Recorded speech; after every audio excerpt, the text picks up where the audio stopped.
Hello,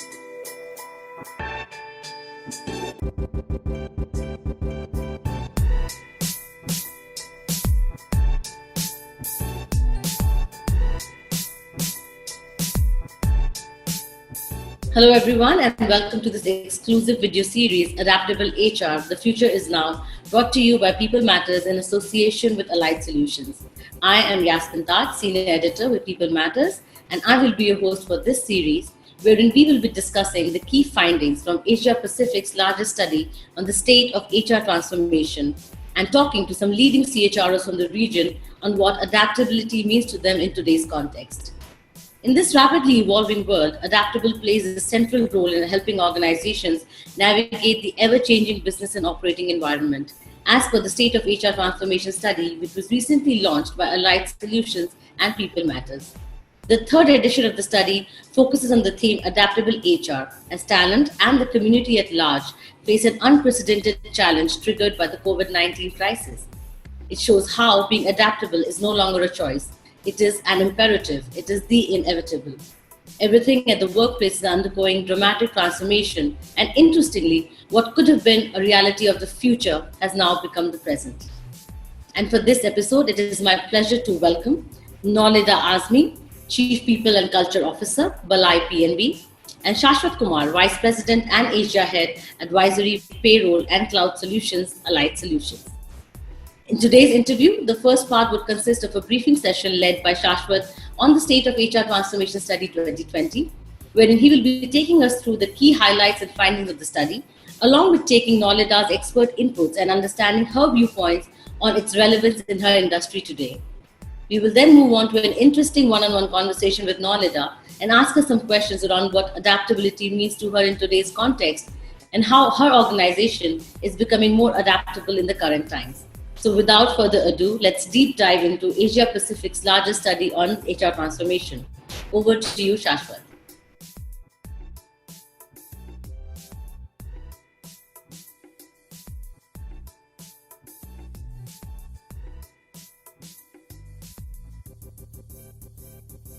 Thanks, Yasmin. And Norlida, good morning once again for giving us this time and opportunity.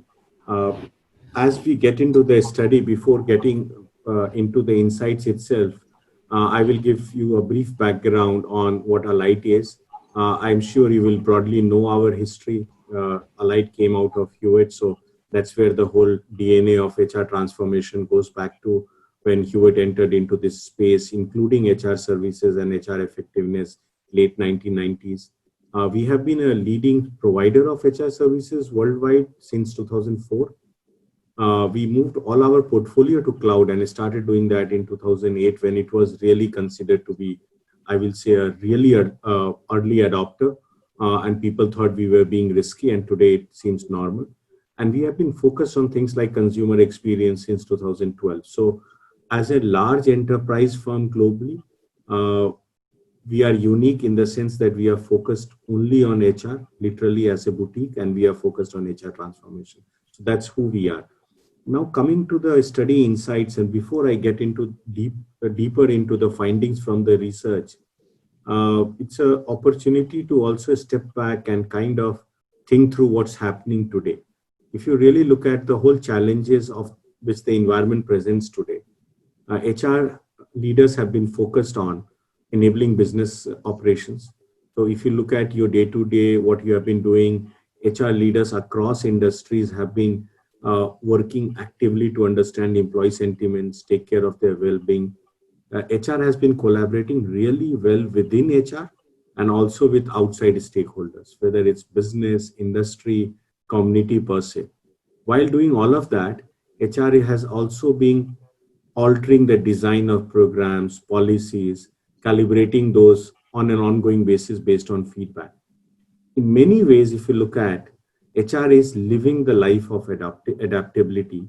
And then if you ask me, across organizations we talk to, HR has gained a lot more respect through last 3-4 months, what HR has done. They have been at the forefront of managing the challenges related to COVID.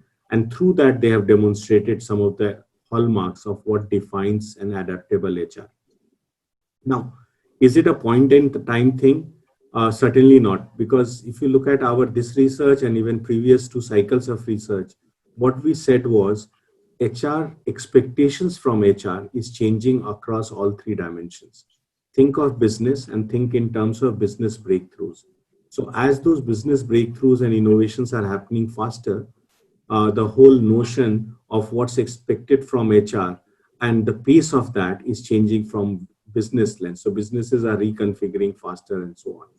Now, if you think of organization and job reconfiguration on back of automation, new roles and skills being demanded, some of the older skills becoming redundant, there is this constant churn happening on what's considered to be the right organization model. How do you now drive collaboration more than an hierarchical command and control? How do you manage not only agile workforce internally, but also on demand external networks and so on?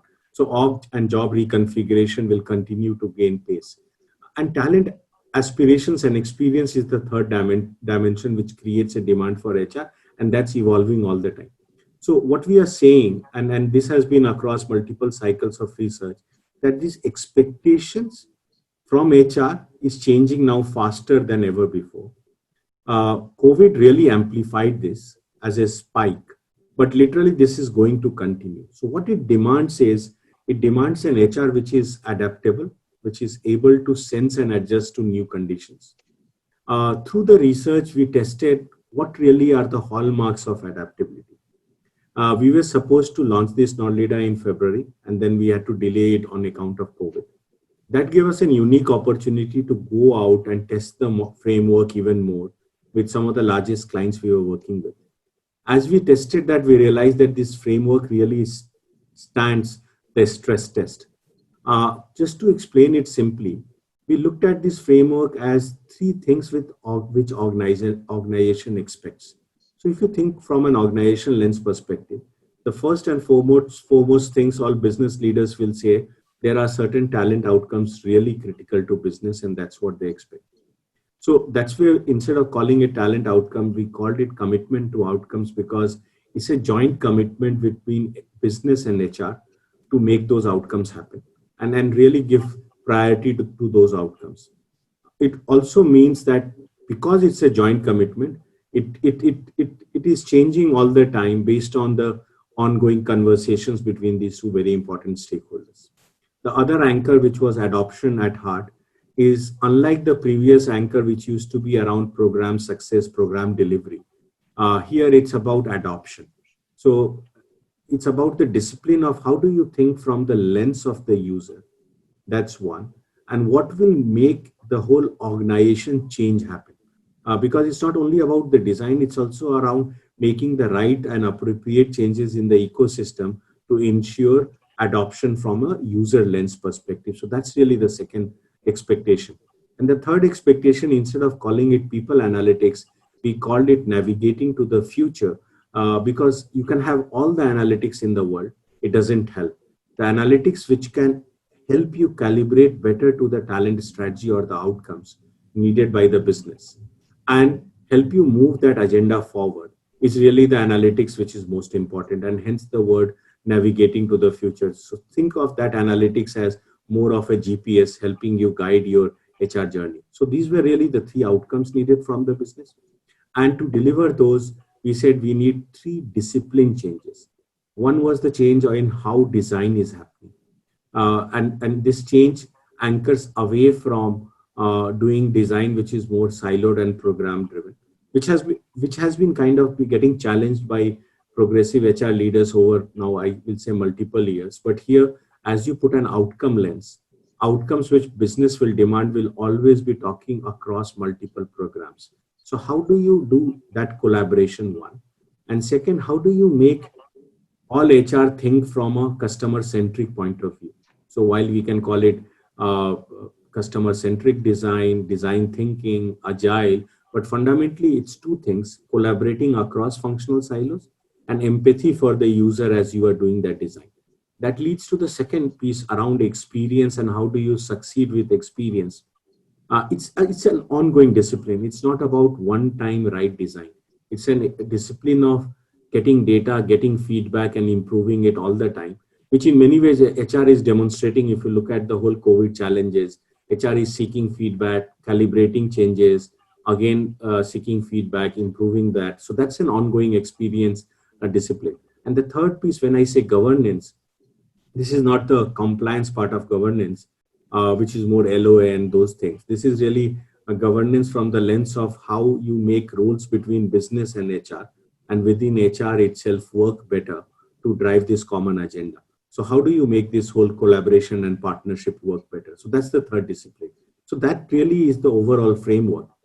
The question which comes to mind is, what difference does this make? So that's where the data piece is interesting from the research. If you look at the research data, and we converted those three expected outcomes and built multiple attributes based on responses and organized them in these three indexes.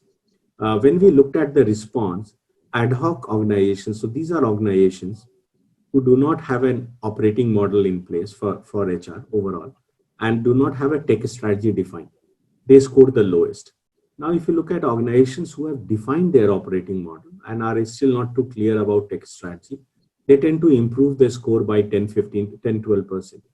Now, if you go further on, organizations who have both technology and strategy in place and have their HR operating model defined and working, there is around a 20% swing.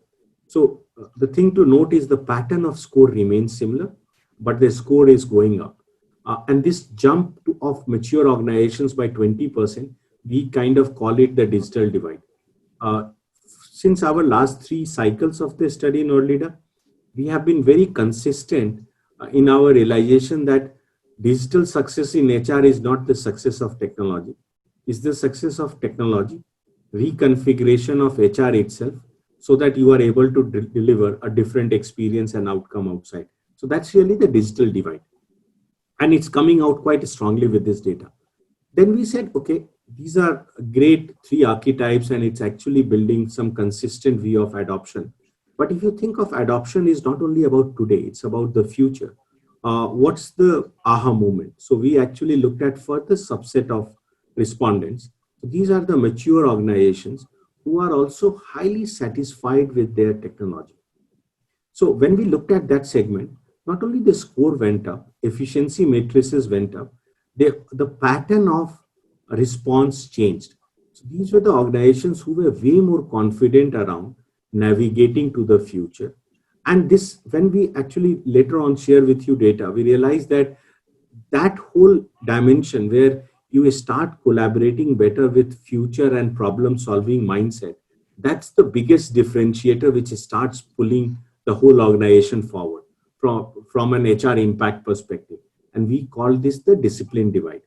The question we had in mind is, okay, this is the confidence of respondents. Is it translating it into real impact and focus? So that's where when we looked at that data, we realized it's also translating into where HR is focused on and what's the big problem they are trying to solve. So as organizations get matured and they have covered their digital divide, which is their technology and HR operating model in sync and working well, they are doing the items on the left-hand side well, and they are able to do it with less effort.